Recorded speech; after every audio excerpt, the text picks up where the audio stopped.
All right, what is going on, everybody? Welcome back to another video, another NBA video, but this time it's not an off-season video.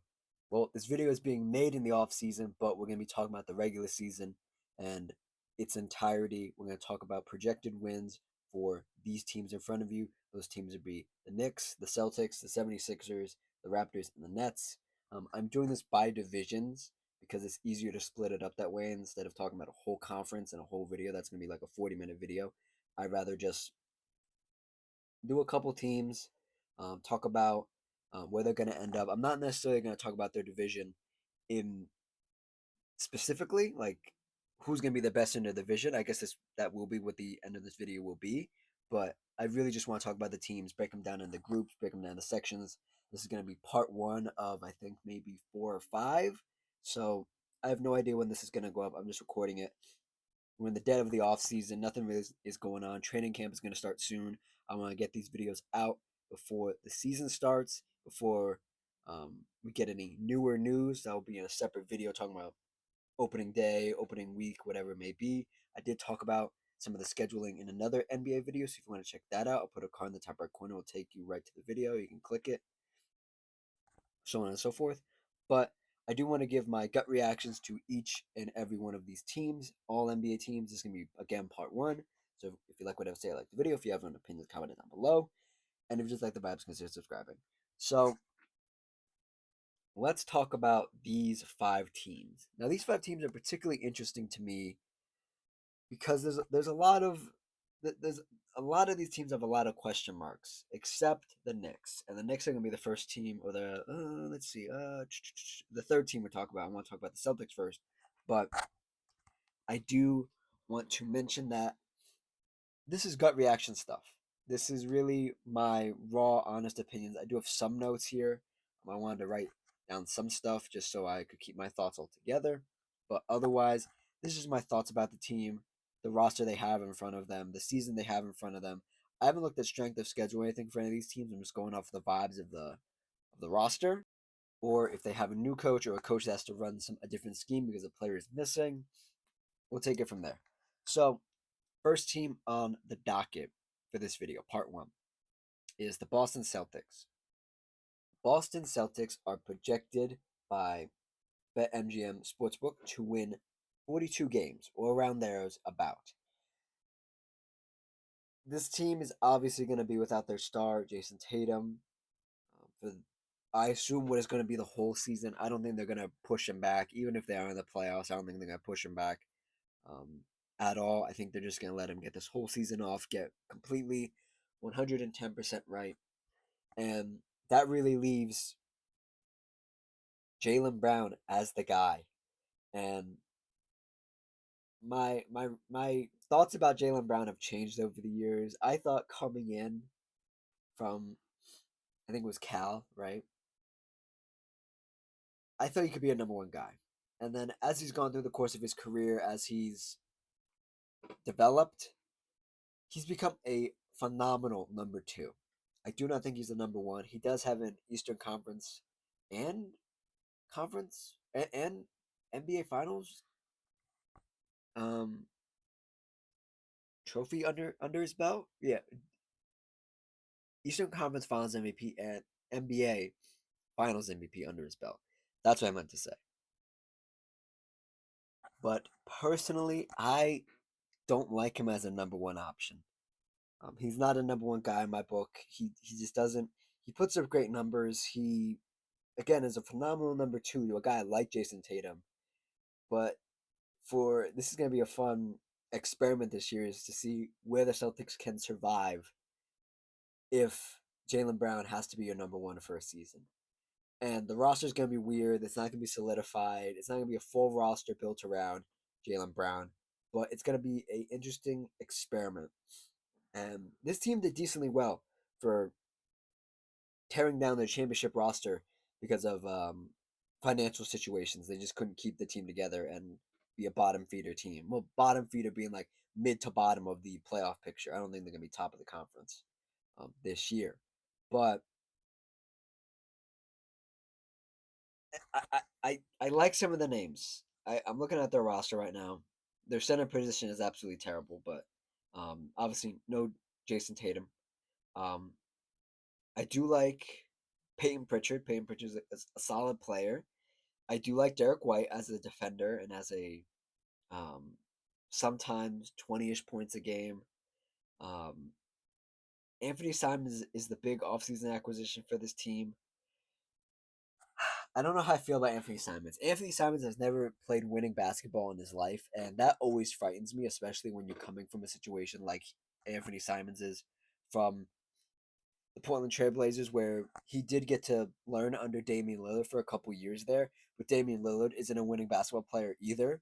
So, not to say that Anthony Simons has bad habits, but he just has habits that have never been corrected, and he's never had to play a really meaningful season of basketball. It's like, okay, we actually have to be somewhat competitive this year, and this roster is built to be somewhat competitive.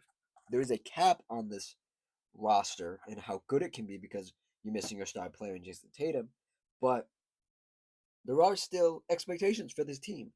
And the reality is, you could really get off to a hot start, not make too many trade deadline moves, keep it together, do whatever, maybe get in the playoffs, have a first round exit, and then let that be the season. That's a successful season for this group, for this particular group of players on this Celtics team this year. But it could also go down the other way where they start off bad, they're bad, they're bad, they're bad. Jalen Brown has a couple games, you get an Anthony Simons game, you get uh, a, a Luca Garza game, and then you just punt on the rest of the season. You punt on the rest of the season. You trade some of these guys that have tradable contracts. You take on some bad money for a year. You get draft picks or whatever, and then you rebuild this roster this next off season. This is a very strange season for this team, and it could go either of the two ways. Whether they're somewhat successful and have a pretty competent year, or they just punt on the season and they say, "Hey, we were supposed to be bad. We're bad. Let's just get it over with." Um,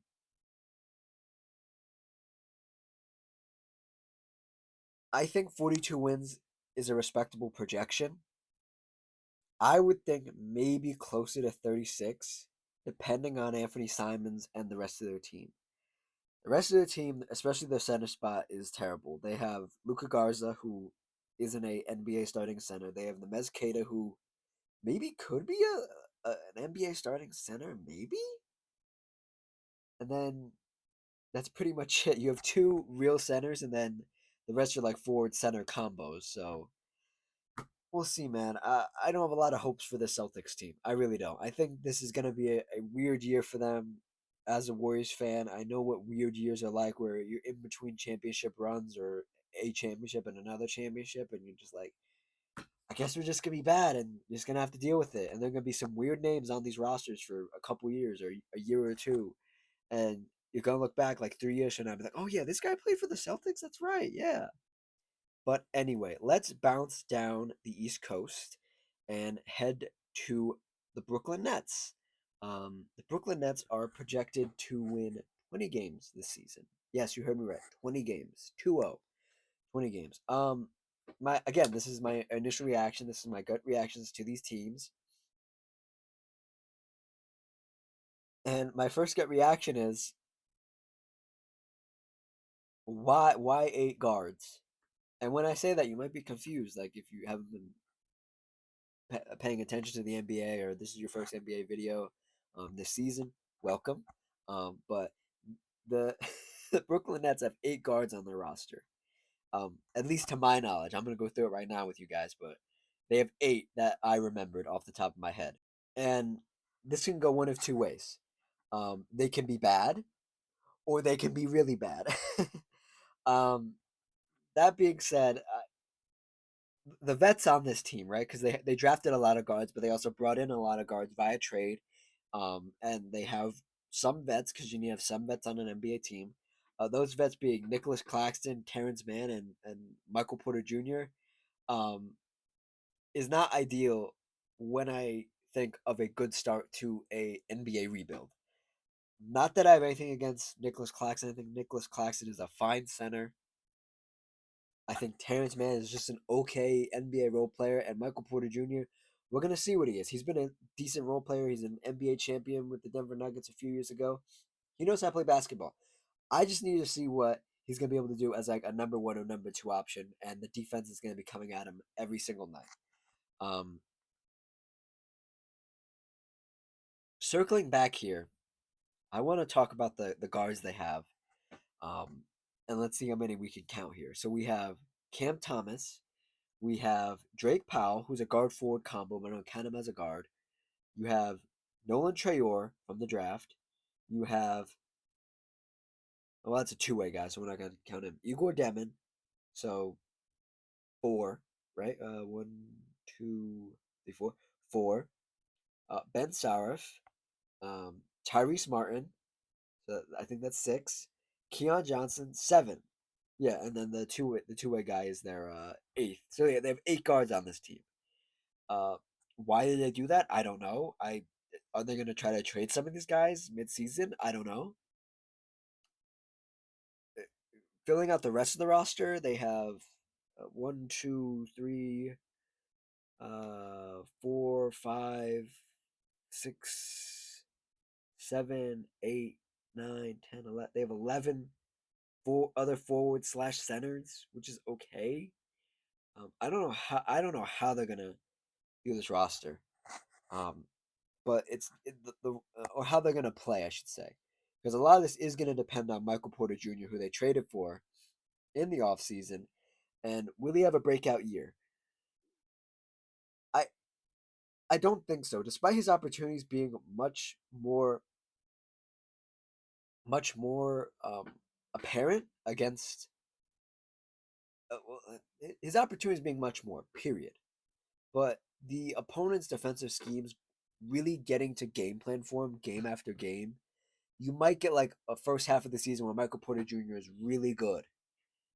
And then the second half of the season, when teams lock in, when teams have more tape on him in this offense, in this new role, then that's when the real struggle starts. Or it could be the other way around, where they already have the tape on him. They already know what he likes to do. And then in the second half of the season, he figures it out. I don't think he has a full consistent season where he's just dominant, or I don't think he has a full consistent season where he's completely bad. I just think he's gonna have a weird year. Um, I think the defense is gonna be really good on him. I don't think Michael Porter Jr.'s bag is as deep as he thinks it is, and I don't think that Nets know how deep his bag is either. His bag of tricks, what he can do on the court.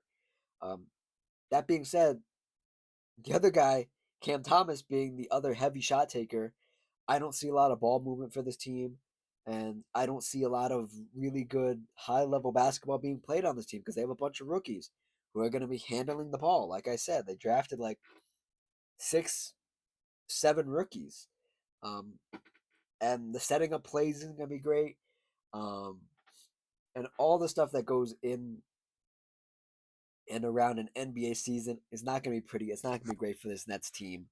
And their coach Jordi Fernandez has his work cut out for him this season. I'm really interested to see what Jordi Fernandez can do in this like rebuild job that the front office has done for him, and what kind of team this team is gonna be. Because I can tell you one thing, it's not gonna be a defensive team. Staying in New York, we are going to head over the bridge from Brooklyn to Madison Square Garden, and we're going to talk about the New York Knicks. We are the New York Knicks. I have a love hate relationship with that song. It's so freaking annoying, but it is kind of catchy. They're projected to win 53 games this season, and I think that's pretty spot on. They've kept the same team, adding guys, adding depth. They added Gershon Yabusele. They added Jordan Clarkson. They added. Is he here yet? I feel like they added Malcolm Brogdon. Hold on, let me see. Malcolm Brogdon.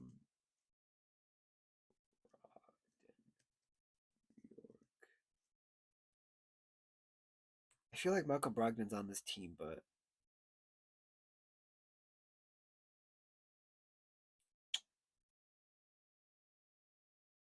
yeah, this was 5 days ago. Yeah, so they just don't have this roster isn't updated that recently. So yeah, they also have Malcolm Brogdon, who they added on a 1 year deal for backcourt depth. That was 5 days ago.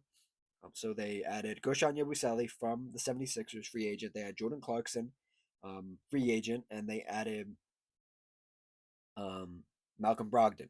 All very serviceable role players doing different things, which is great. Um, they solidified their backups while adding a new coach in Mike Brown, who I'm pretty optimistic that Mike Brown can coach this team. I'm pretty optimistic that this Knicks team can make it back to the Eastern Conference Finals. I'm interested to see how Mike Brown uses Karl-Anthony Towns, considering Mike Brown has had an interesting coaching career, but his most recent stop was the Sacramento Kings, who also have a dominant center in Domantas Sabonis, who is a very different big to Karl-Anthony Towns. Karl-Anthony Towns is an acquired taste. If I was a coach, because he does things that that make you scratch your head. One, but two, also you're like, wow, I didn't know he could do that. Like, it's one thing coaching against him. It's one thing coaching him and asking him to do something, because he can do almost everything on that court, um, and then some. I I I I'm just interested in see how different the offense is going to be and how much he's going to move things around and how much he's going to touch things up that Tom Thibodeau left behind. Mike Brown has a history of coaching good players, but his teams are always just okay. And I don't know if the pressure is going to be on him to have a supreme season as a first year coach of the New York Knicks, or is just like being the third, second, fourth best team in the conference good enough? Is that the ceiling of this team? No, I think this team can be the best team in the East. It's just if they want to go for it. Are they going to rest players throughout the season? Are they going to use their bench more? Is that where they're going to get their rest from? Is you have an okay bench, all things considered. You have again, Gershon Yabusele. You have Jordan Clarkson. You have Josh Hart, who is a starter and bench player. Sometimes you have Mitchell Robinson is a decent center, backup center. I don't put my faith in Mitchell Robinson. I never have. Um, you have Ariel Hakapore. Hakapore. You have PJ Tucker. You have Malcolm Brogdon, like I mentioned. Is that where the starter is going to be able to get their rest? Is this bench going to be that good? So the back half of games, like if they're blowing them out by like 15 or 20, Coach Mike Brown can confidently take the starters out and say, "Hey, bench. You can keep the lead, win this game, and do all that." I think they can. I'm gonna be very interested in this Mike Brown coach team, because this team has a lot of expectations, a lot of expectations. Um, but this might be the most talented team Mike Brown has coached as a head coach. He interim head coached as the Warriors head coach for a time. I'm not counting that. That's not his job. He was just the interim. But as a head coach, this might be his most talented team he's ever coached. So I'm very excited to see what he can do. Um, yeah. All right. Just want to take a break here and make sure we're all on the same page. Top left. I've been meaning to do this. I make these graphics for you guys. And I just don't point them out. I feel so bad because if you don't know the NBA, then you're like, who's who and what's what. Top right is the Celtics. Top left is the New York Knicks. Obviously, you can see New York on the front. And then we just talked about the Nets bottom right. And now we are going to go down even more down the East Coast and we are going to talk about the 76ers. They have a projected 42 wins this season, there and whereabouts. Um, my first reaction, um, my reaction is always disappointment for the 76ers, and it's always so immense. It's an immense disappointment for the Sixers because they've just been terrible and disappointing. Um, my gut reaction is that they will not be good next year. Joel and PG look like they're at least going to miss the first couple weeks of the season, maybe a month. I haven't gotten any updates on Paul George or Joel, other than that Joel does look slimmer. There was a picture that was posted yesterday. He looks surprisingly slimmer. Now, is that a factor because he's injured and he can't work out? Or is that on purpose so he has less weight on his body because he has been carrying a lot of weight figuratively and literally the last couple years. He does look good though. I will give him that. You need Joel to be healthy. He's the guy that makes this ship go. If he's gonna be skinnier, if he's gonna take less of a load, if the rumors are true and he's not gonna play back to backs anymore, fine. But that means these young guys are gonna have to pick up the slack. Tyrese Maxey was already an All Star, who I'm not the biggest fan of. I think his shot selection is questionable at times, but I think that's a factor of him having to take those shots because Joel and Paul George haven't been there. They haven't been healthy. He's having to be thrust into this number one starter role when he really is that. He's more of a number two, number three on a really good team. Even though I think Maxey is supremely talented, I just don't like him as the number one. Maxey's gonna have to take a bigger step or bigger weight on his shoulders. Jared McCain's gonna have to take that step after coming off an injury. VJ Edgecombe, their latest draft pick from this past draft, is gonna have a lot on his shoulders. Um, I like VJ. I just don't know how many off nights he's gonna get. Because the season conference, even though it's wide open, the matchups night to night, week to week, are gonna be really hard. Um, and they're going to be hard for when Paul George comes back because he's not getting any younger. His defense has fallen off. His offense has been exposed. These are questions I have for every forward in the East, especially when they're older or younger and you're not in your prime like Jaylen Brown. Jaylen Brown's that sweet spot right now where you you have to worry about Jaylen Brown. Jaylen Brown doesn't have to worry about you. I'm just using that as an example. OG Anunoby for the Knicks, you have to worry about him. He doesn't have to worry about you because he know what he can do defensively on you. Um, those guys need more shine. Those young guys need more shine. I am totally out on Paul George, if you couldn't tell from the sound of my voice and what I've said. Paul George is washed. Paul George is done. I don't want to hear about Paul George ever again. Um, he is going to rob the Sixers for the next 2, 3 years, whatever's left on his contract. And this is going to be looked at as one of the worst deals in a couple years. I don't care if he has a little resurgence in the regular season. I don't care about regular season Paul George. I care what Paul George can do in the playoffs. Because Paul George hasn't done anything of late. And this is a what have you done for me recently league. Not what you did 2 years ago, 3 years ago, whatever. Joel Embiid was the MVP 2 years ago, 3 years ago. I don't care about the MVP anymore. I just care that he's healthy and he can play basketball. And if he wants to play basketball anymore. Because this is the other question about the Sixers is how long does Joel Embiid want to play for? Because there have been rumors and speculation that there was like a whole I think not documentary but like a whole little piece that came out, a little show, a little like hour 30-minute show about Joel Embiid. I think it was a show about Joel Embiid and his family, and he's a father and he's a husband, and his body's already been through so much. How much more does he want to go through? And it did sound positive. And if he wants to retire in the next 2, 3 years, so be it. But I think these next 2, 3 years are going to be very important to if he wants to play longer and if his body can hold up. And I don't think Paul George is that running mate for him because Paul George is equally as unhealthy and equally as injury prone. And you're just bringing in an older guy. You're just bringing in an older guy. And I think my thought process throughout this whole offseason was you got to trade Joel, you got to trade Paul George. Just go with the young guys. Just do it, right? And they did. And they're trying to do this two timeline thing, and I don't think it's going to work. I would rather watch a Sixers team that was a team of Maxey, Jared McCain, VJ Edgecombe, and a young forward, another young forward, and a young center. That's the team I rather watch, but that's just me.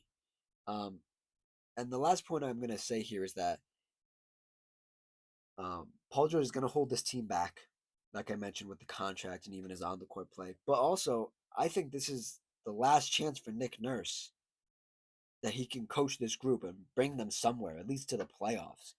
Because Nick Nurse, I don't think it's been all his fault, but I think he's been extremely disappointing as the head coach of this team. Extremely disappointing, and it's been a product of the roster that um, who's their GM? Daryl Morey has put around him and the guys he's had to coach. But man, oh man, run it through the roster just so you can get an idea of what Nick Nurse has to coach next year. Um, There's Justin Edwards, who had some good moments last year. There's old ass Kyle Lowry. There's Trenton Wofford, who's okay. There's VJ Edgecombe, who is an unproven talent, is a rookie this year. We'll see how he does. Johnny Broomy, who I don't know really. Joel Embiid, question mark. Old ass Aaron Gordon. Not a big fan of old ass Aaron Gordon. Lonnie Walker, who I think needs more time, but not on this roster. I think Lonnie Walker's just okay at this moment. I think he could be something even more, but maybe that ship has sailed. Maybe I'm just being too hopeful. Adem Bona, really not a center, more of a forward, but they throw him at center because they have to at times. Paul George, we talked about. Andre Drummond's return to Philadelphia.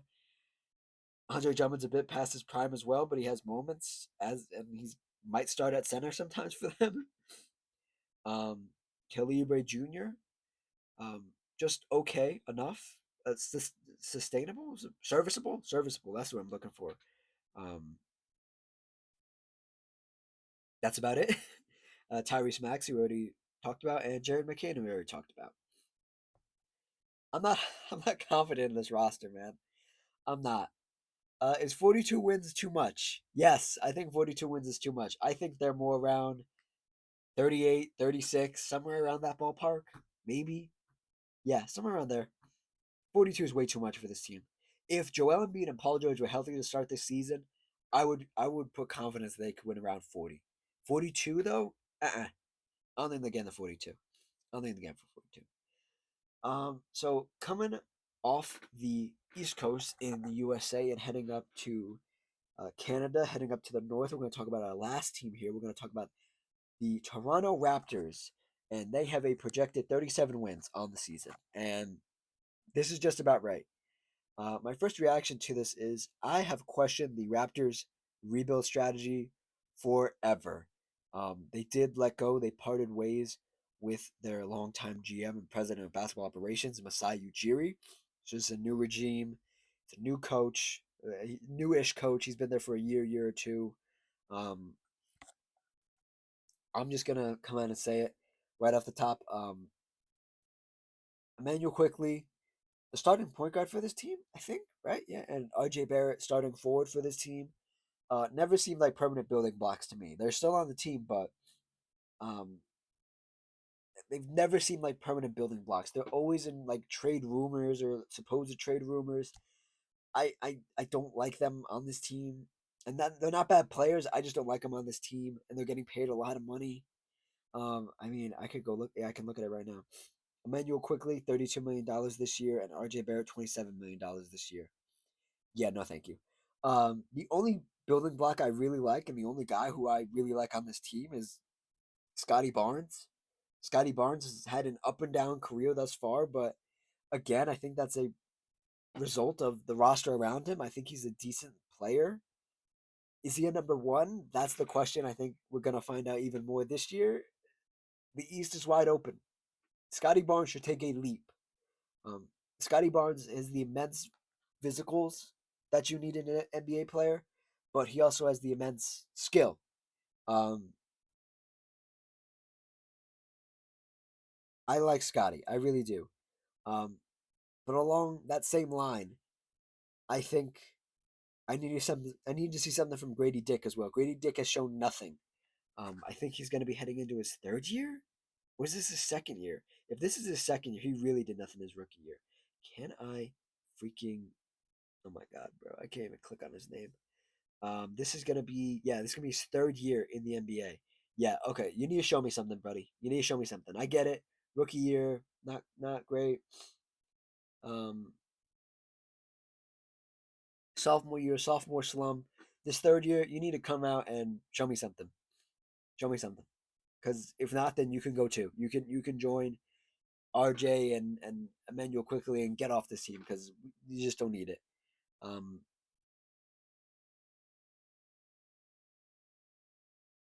because and again, like I alluded to, Grady Dick has been like an afterthought, like a way afterthought on this team because there's just so many bodies on this team. Um, and we also have to talk about their recent acquisition of Brandon Ingram, who I have some hope left in still. I think some people have gotten off the Brandon Ingram train. I think this being his third team, him being a vet at this point, him being a mature NBA player, maybe not off the court, but Brandon Ingram on the court at times can be a little no showy, can be a little um, inconsistent at times, but I like him as a second option. I like him and Scotty in the front court. I like him. I like Brandon Ingram at small forward. I like Scotty Barnes at power forward or center, however you want to run him. I like that front court. That's a solid front court. It's the other stuff that I'm questioning, and I can really get behind a Scotty Barnes, Brandon Ingram front court. Um, I see them improving the record a little bit. The East is wide open. I'll run through the roster real quick of some notable names. They have Oliver Sarr, brother of Alex Sarr, um, in Washington. Brandon Ingram, like we mentioned. David Rowdy, who's okay. Um, Colin Murray Boyles, their draft pick. Decent, decent. We'll see what he is. Garrett Temple, the vet. Oshai Baji, who's okay. I don't know. I don't know about Osai Abaji. Scotty Barnes, who we mentioned, Emmanuel Quickly, Jonathan Magabo, okay. Jakob Pertl, steady center. Love Jakob. Grady Dick, like we mentioned, needs to show up this year, and RJ Barrett, and that's it. Roster doesn't turn heads, but I'm hopeful. I really am hopeful for this team, and we'll see what they can do. And the best team out of this group, I think, clear cut, is the New York Knicks. Where does that put them? I think that puts them at the top of the East, and these rest of the teams are going to be around the middle to the back, except the Celtics. I think the Celtics again have the potential to be a really good team coming down the beginning of the season or the end of the season, depending on what happens with the roster. Um, and yeah, that's it. I only have one thing to plug here at the end of the video. I did put out another video in the Turmoil series. That's my series where I talk about the downfall of NBA teams. If you want to check that out, I'll put a card in the top right corner for the playlist, but probably the video. You can check that out. It is an hour and 30 minutes. I would appreciate if you watched it. Even if it's only a little bit, like, comment, subscribe on that video. Like, comment, subscribe on this video. And that is it. We are going to continue this. This is part one. There will be maybe 4 or 5 more parts, depending on what happens, I guess. But yeah, thank you for watching. Like, comment, subscribe, all that good stuff. And I will see you guys next time. Cheers.